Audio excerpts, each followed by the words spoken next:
Bem, a ideia desse slide é falar um pouco aí sobre o sequestro de dados, né, que vem acontecendo com uma certa frequência e, de certa forma,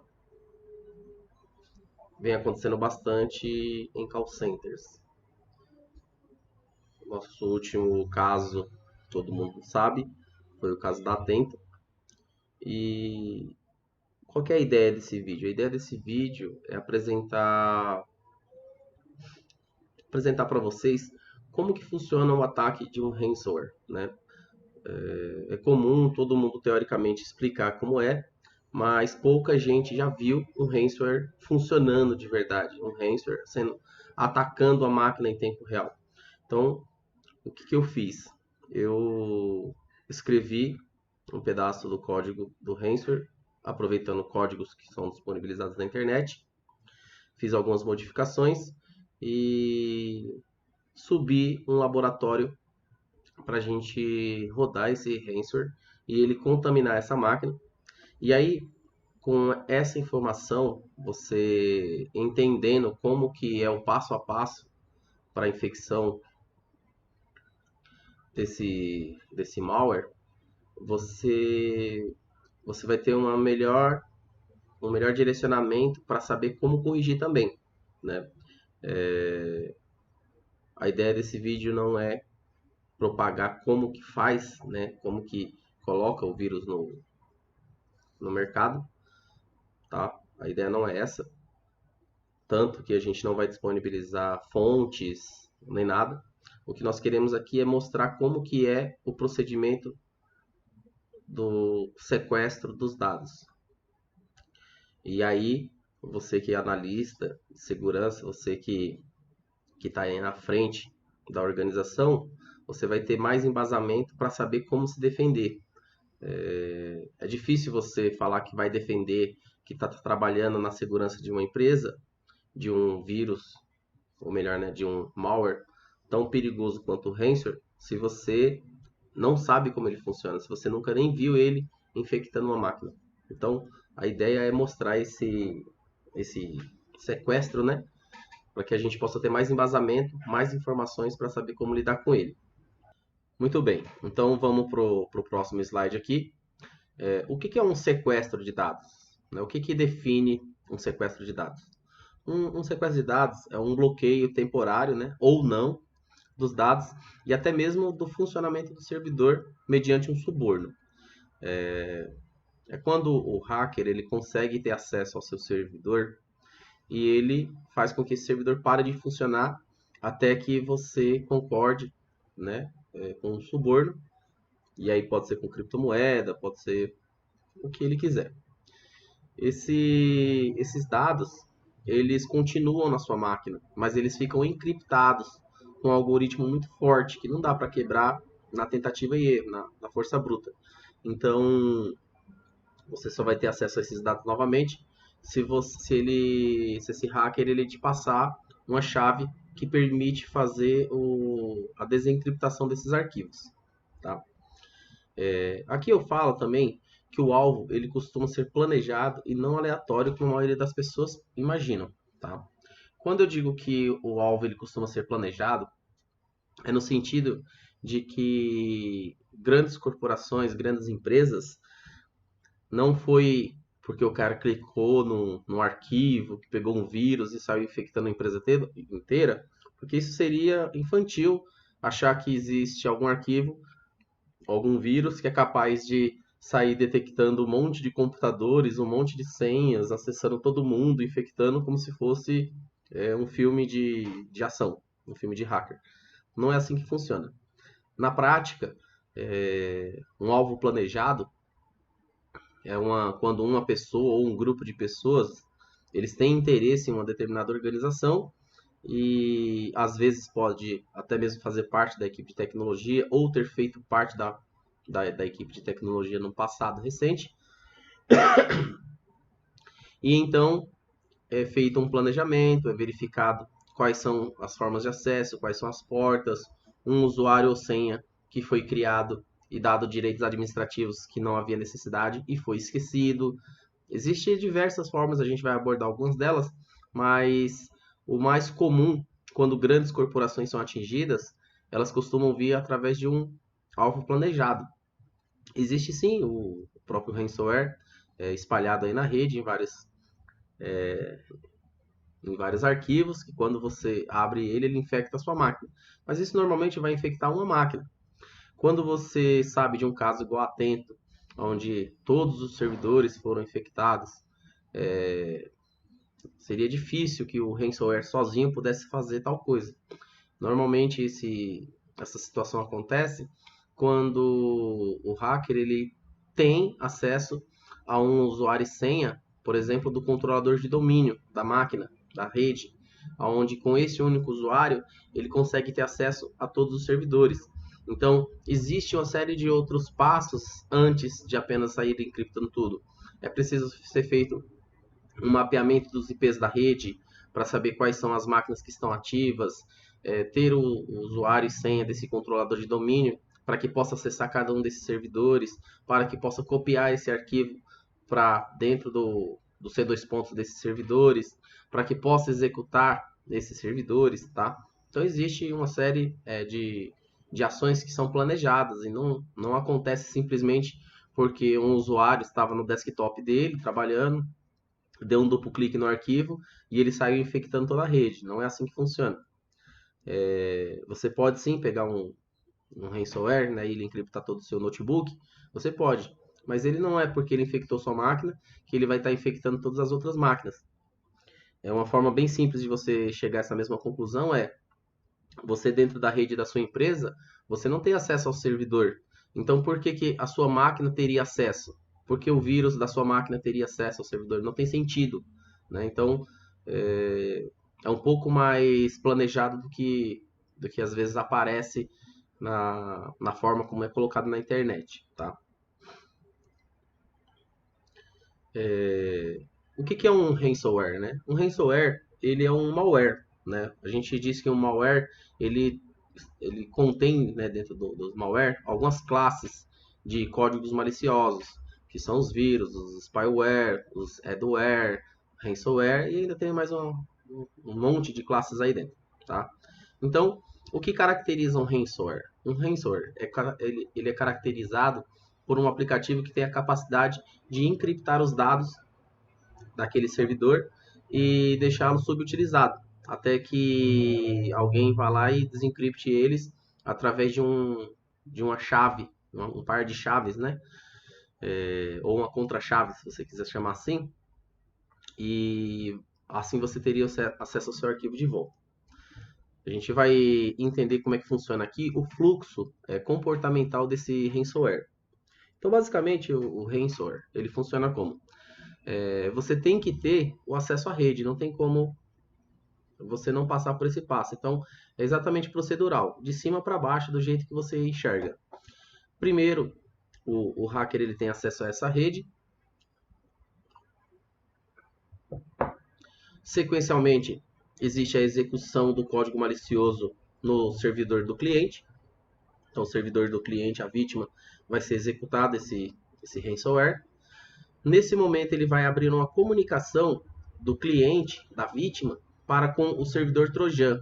Sim, o servidor do ransomware, ele tem um servidor, tem um banco de dados, ele tem um serviço rodando que fica escutando esse código malicioso que é executado no terminal.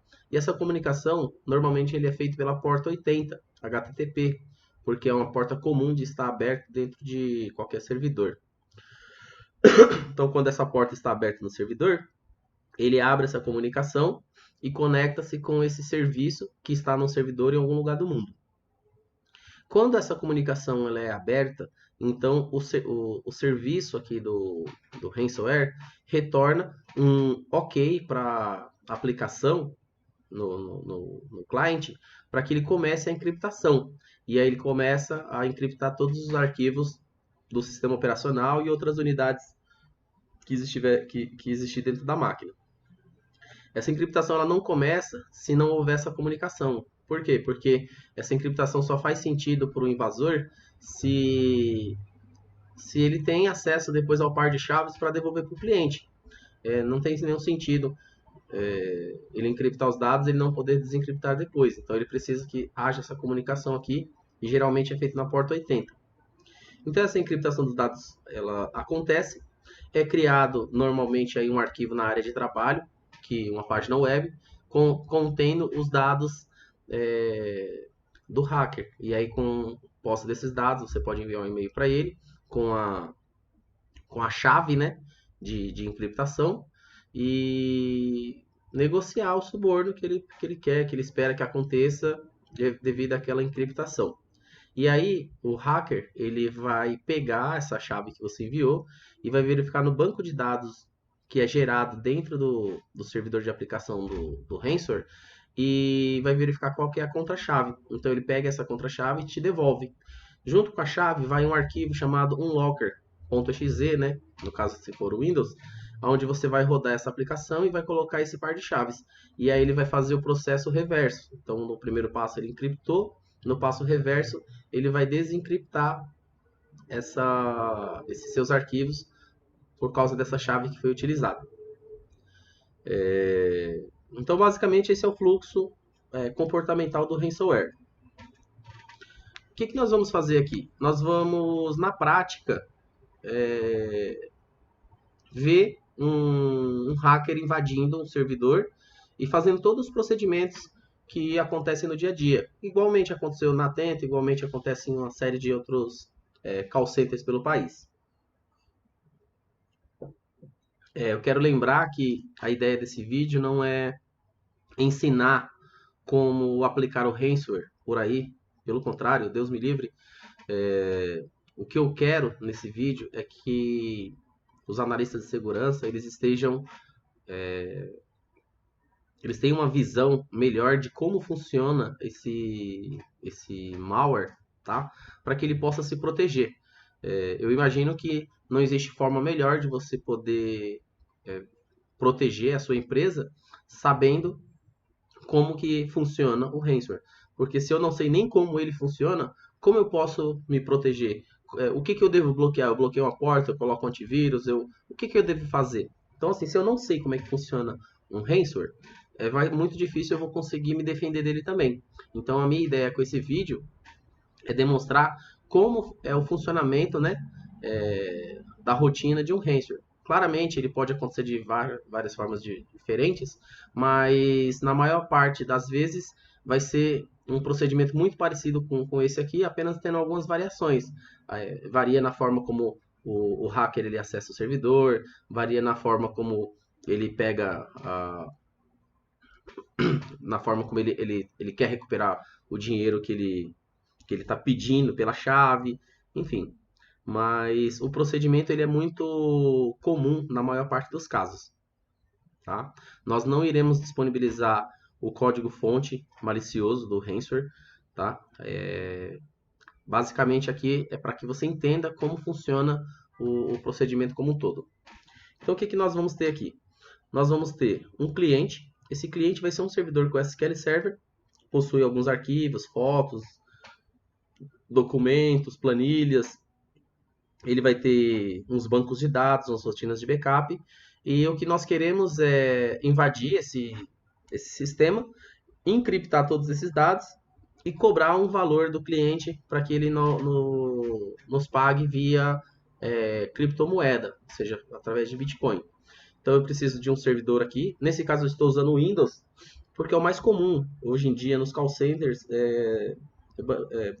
utilizar o do Windows mesmo, alguns poucos servidores Linux, mas essa aplicação do ransomware, ela funciona tanto em Linux, funciona tanto em Windows, funciona em Mac, que é o Darwin. Então, tanto faz. Aqui eu escolhi o Windows porque é o mais simples, mas eu poderia gerar uma variante do ransomware para Linux, para Mac, funcionaria da mesma forma. Eu também tenho um servidor, então aqui eu tenho um Windows, tá? Que tem esse banco de dados aqui, e do outro lado eu tenho um Linux. Nesse Linux aqui, que é o servidor ransomware, ele vai ter um servidor, né, com o serviço do ransomware. Ele vai ter um roteador Onion ou um sistema de tunelamento, né? Nesse caso aqui nós vamos optar apenas pelo sistema de tunelamento, não o Onion.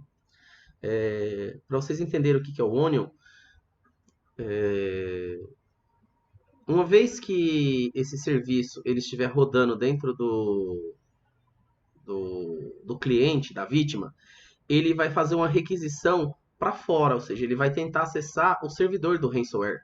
Então, o hacker ele precisa se proteger no sentido de que o cliente ele não consiga saber aonde está esse servidor, porque se ele souber onde está o servidor, ele pode localizar de repente com a Polícia Federal, alguma coisa assim, e ter acesso e descobrir informações sobre o hacker. Então, uma forma que eu posso utilizar é através do roteamento Tor. O roteamento Tor basicamente é o quê? Quando eu vou rodar esse ransomware no computador, eu instalo também o roteador Tor. E aí, quando ele fizer a chamada, ele vai fazer a chamada não para o meu IP do meu servidor ransomware, mas para um endereço Onion. E esse endereço Onion vai passar pela Alemanha, pela Espanha, pela Argentina, pela Uruguai, por vários países, para depois só então ser redirecionado para o meu servidor, que vai estar numa cloud, como a DigitalOcean ou a Azure, tá? Então, é isso que vai acontecer. Ou eu posso utilizar um sistema de tunelamento simples, como o ngrok, por exemplo. O ngrok, ele é, também é difícil de você estar rastreando, né? Porque ele vai criar um tunelamento temporário, ou não, dependendo se você paga pela conta, e ele cria um endereço web, né?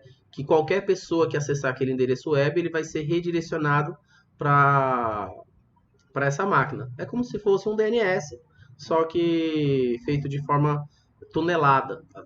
Onde ele vai passar primeiramente pelo ngrok para depois dele ir para o servidor do ransomware.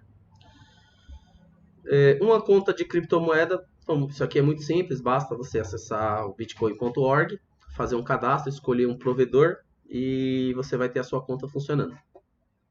E uma conta de e-mail no ProtonMail, que é o mais comum utilizado hoje, que é uma empresa, né, se não me engano foi fundada em 2013, e ela fornece e-mails seguros, né? Os servidores delas estão na Suíça, as leis lá contra não permitem, né, que qualquer pessoa chegue e fale, eu quero ter acesso, quero saber quem que é o proprietário. Então, você está bem protegido por esse provedor de e-mail. Existem outros, você poderia utilizar o próprio router Tor para poder criar os seus e-mails, mas aqui eu coloquei o ProtonMail para ficar mais simples. Então, o hacker, basicamente, ele criou um e-mail na conta ProtonMail, ele criou uma conta na Bitcoin, que não precisa de nada, apenas de um computador, um sistema de tunelamento gratuito no ngrok, e o roteamento, nesse caso aqui nós não vamos usar, ele vai ficar como opcional. Então vamos lá. Analisando na prática a rotina do ransomware. Os passo a passo aí para fazer o acesso planejado. Eu estou falando do acesso planejado, pessoal, porque isso aqui é o que faz mais sentido. Como eu disse, a maior parte dos acessos são planejados. Seria besteira achar que o ataque da Atento, por exemplo, foi um ataque aleatório que alguém foi lá e clicou lá e pegou um vírus. Não foi, isso é uma coisa planejada. É muito grande para ser tão simples assim. Então, o primeiro passo é conseguir as credenciais, né, de administrador da máquina da vítima. Isso daí a gente vai falar lá na frente, mas lá na frente eu explico como é que funciona esse passo a passo das credenciais. Você vai gerar um túnel de publicação do mundo externo para o servidor para a porta 8080, ou seja, quem acessar o endereço web que for disponibilizado mais a porta 8080, ele vai bater no servidor do ransomware. E você vai gerar uma variante do ransomware através de um script. Eu não vou disponibilizar o script, mas eu vou mostrar para vocês aqui acontecendo. E aí ele vai gerar uma variante dele com esse endereço que eu gerei aqui na publicação do mundo externo. Poderia criar aqui a camada de aplicação do recurso Onion, mas eu não vou, então a gente vai pular essa parte aqui e nós vamos apenas adicionar a camada de background para que ele seja executado em background, ou seja, ninguém consiga ver que os arquivos estão sendo encriptados. Tá? Vamos iniciar o serviço do ransomware, então ele vai começar a escutar na porta, e aí nesse momento ele vai ter dois arquivos que eles são gerados aqui na criação da variante do ransomware, que é o próprio ransomware.exe e o unlocker.exe. Então a gente vai copiar esses dois arquivos para a máquina e vamos rodar a aplicação com direitos administrativos na estação. Depois negocia com a vítima a chave de desencriptação e envia ou não para ela. Roda o unlocker e aí a gente vai ter a desencriptação dos arquivos. Então vamos lá, vamos para a prática. A gente vai acessar, né, esses servidores aqui e tentar fazer isso aí acontecer em tempo real. Primeira coisa que vocês precisam entender é que eu criei no Azure Lab Services da Microsoft uma máquina modelo, e nessa máquina modelo, uma virtualização aninhada, permite criar máquinas virtuais uma dentro das outras. Eu vou me conectar a esse modelo, na verdade já estou conectado. Eu desativei os recursos de transferência de arquivos para não correr o risco de ser infectado. E aí aqui eu estou na máquina principal. Essa máquina principal possui dois servidores, sendo que esse Windows é a máquina que vai ser infectada e essa máquina Linux é o servidor do ransomware. Para vocês entenderem, quando eu gerar aqui a variante do ransomware, eu preciso copiar os arquivos e colar aqui no Linux. Então o que eu fiz? Eu já peguei uma pasta mapeada do Windows, uma pasta compartilhada do Windows, e mapeei ela aqui dentro do Linux, para que eu possa gerar mais rapidamente, tá? Então quando eu gerar aqui, ele já vai gerar dentro de uma pasta do Windows, que é essa pasta daqui. Essa pasta aqui. Ransomware, Ransom Lab Test Ransomware. Então ele já vai gerar aqui dentro. Então, vamos lá. Dentro do Linux, nós vamos gerar o túnel, né? Nós precisamos do túnel.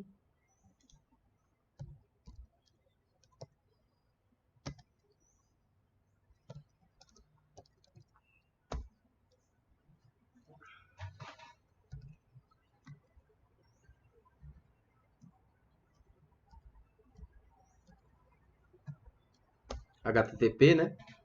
E aí nesse momento o túnel foi gerado, tá? Então ó, você observa que existe um caminho aqui que é como se fosse uma página web. Eu acesso essa página web, ele vai retransmitir dentro de um tunelamento para dentro dessa máquina na porta 8080.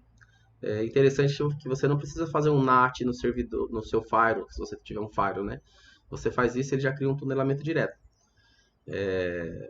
que vai passar através dessa aplicação do ngrok. Então isso aqui é o que nós vamos ter que usar para estar gerando lá o nosso servidor, tá? Então nós vamos gerar o nosso servidor.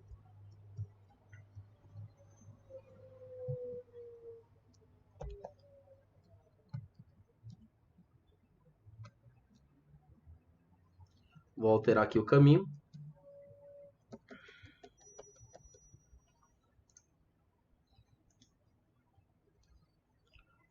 Tirar esse HTTP. Se eu deixasse aqui o Tor marcado, ele pediria para usar o Tor, ele ia baixar o Tor e fazer toda a comunicação via Tor. Nesse caso, eu quero apenas mostrar funcionando, então não preciso disso aqui. E aí eu vou mandar ele gerar. Claramente eu preciso estar dentro da pasta que tem o make install, né?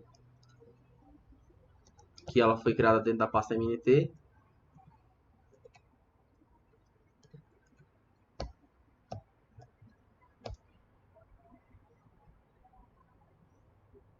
Aqui ela gerou um erro porque não existe ainda uma variável que faz o apontamento da goal. Agora já existe, então vamos executar novamente. E nesse momento aqui, ele gerou, está gerando aqui, terminando de gerar, os dois executáveis, tanto um logger quanto um ransomware. E onde eles foram parar? Eles estão aqui na pasta bin/server.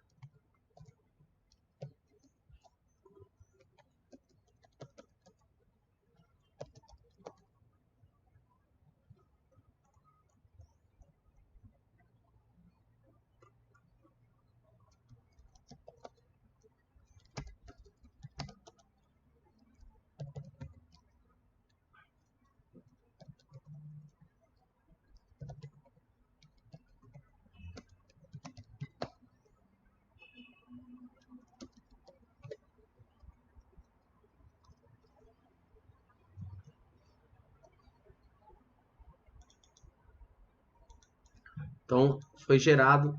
Temos aqui o ransomware e o unlocker.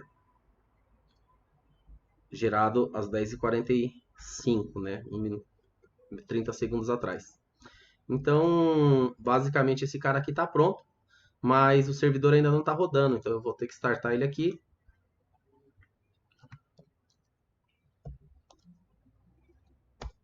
Vou startar ele na porta 8080. Então, ele já está ouvindo aqui. E agora sim a gente pode executar o ransomware.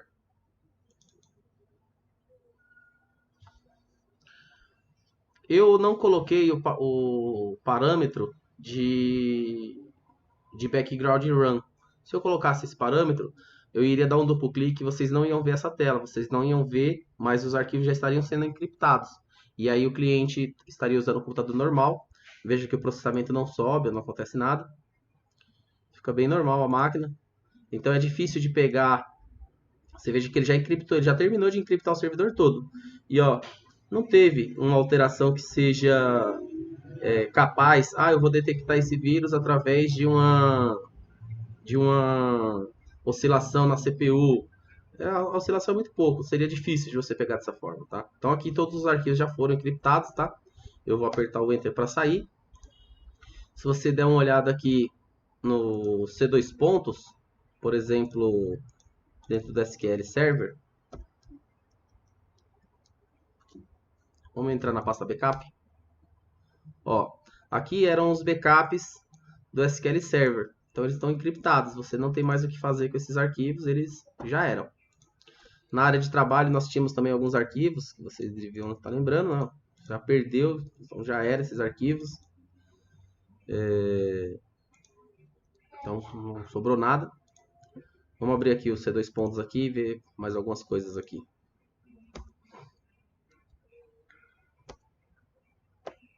Google não tem nada.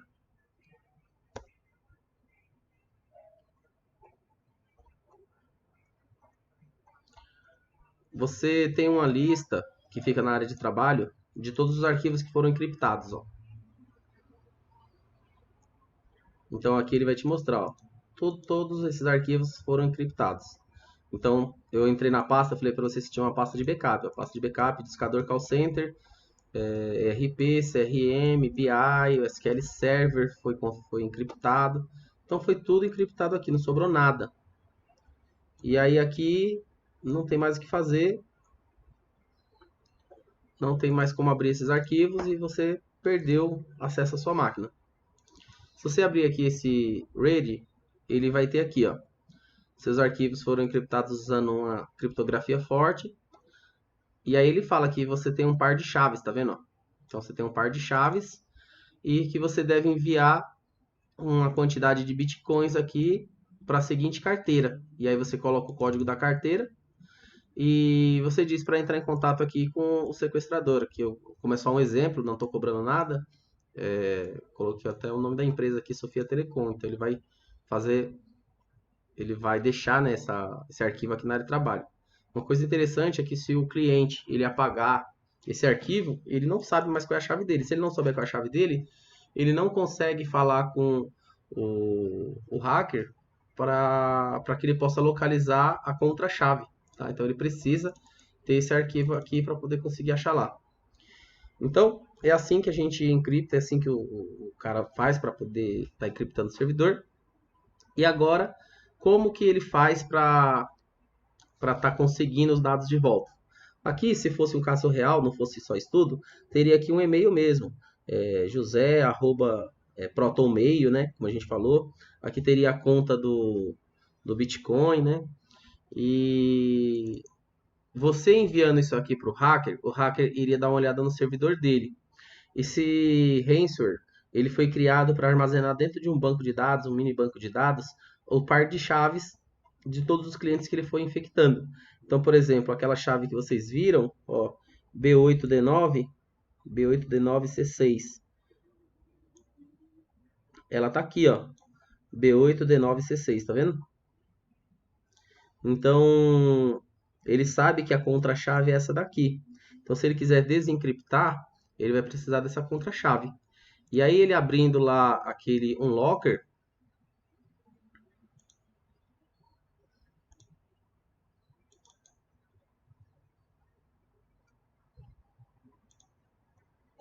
Abrindo aqui um locker.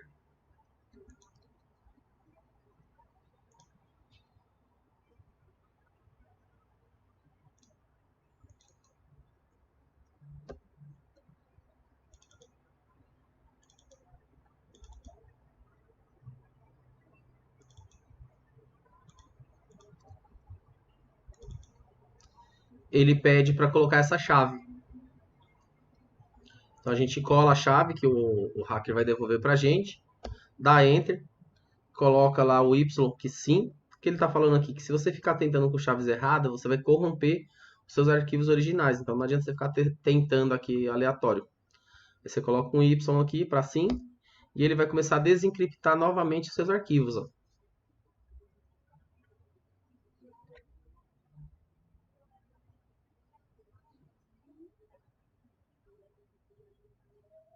Beleza, os arquivos foram desencriptados. Vamos sair daqui. Vamos entrar lá naquela pasta de backup. Então aqui na pasta de backup, os arquivos de backup voltaram a ficar normais, você já tem acesso a eles novamente. Os arquivos na área de trabalho também voltaram a funcionar, tá vendo? Cálculo, anotações, praia, foto, currículo, Carlinhos Brau. E esse arquivo aqui já pode ser deletado porque eles não têm mais uso. Então, eu espero que vocês tenham entendido, né, como é que funciona tanto a encriptação quanto a desencriptação através de um ransomware. Como eu disse, a minha ideia aqui não é que as pessoas aprendam a sair aplicando ransomware por aí, mas que elas saibam, né, como que o computador dela pode ser infectado, como que o servidor dela pode ser infectado, para que ela possa tomar ações. E, inclusive, acho que ficou muito claro para vocês como é difícil se proteger desse ransomware. Porque, como vocês viram, é apenas um aplicativo. Esse aplicativo ele poderia vir disfarçado de um Google Chrome. Como é que você ia saber? Bastava que o ícone fosse diferente. Então, ele poderia vir disfarçado de Google Chrome. E o antivírus pega? Alguns pegam, alguns não pegam. É difícil, né, de afirmar com certeza. Alguns vão pegar, alguns não vão pegar. Então, assim, Francisco, se é tão difícil de se proteger desse ransomware, então o que a gente pode fazer para nos precaver disso? Um plano de disaster recovery é sempre o melhor caminho que você deve ter dentro de casa. Porque no plano de disaster recovery, você, mesmo que a sua empresa ela seja infectada, e pode acontecer, não quero que aconteça, mas pode ser que aconteça um dia com a sua empresa, você precisa ter um plano de colocá-la no ar novamente, né? E tem que ter uma estratégia. Quanto tempo vai levar? Qual é a margem de perda aceitável, né? Então, assim, quanto menor é a perda e quanto menor é o tempo, maior é o investimento também no seu plano de disaster recovery. Então, é para isso que a nossa consultoria ela serve. Ao longo desses últimos 3 anos, nós já pegamos mais de uma dezena de casos de call centers que foram infectados com ransomware e nós podemos ajudar em alguns deles a colocar as atividades no ar novamente, né? E um plano de disaster recovery é sempre a melhor saída. Afinal, você vai ter sim, né, uma série de proteções. Você vai colocar antivírus, você vai colocar firewall local, vai colocar firewall de borda, vai bloquear o tráfego HTTP nos seus servidores, o bloqueio do HTTPS, mas inevitavelmente você pode ainda ser infectado um dia ou outro dia. E se você não tiver um plano de disaster recovery, vai ser complicado a gente colocar todo mundo para funcionar rapidamente, tá? Então era isso que eu queria mostrar para vocês.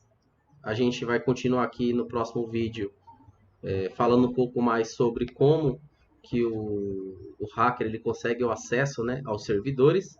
E vamos para o próximo vídeo.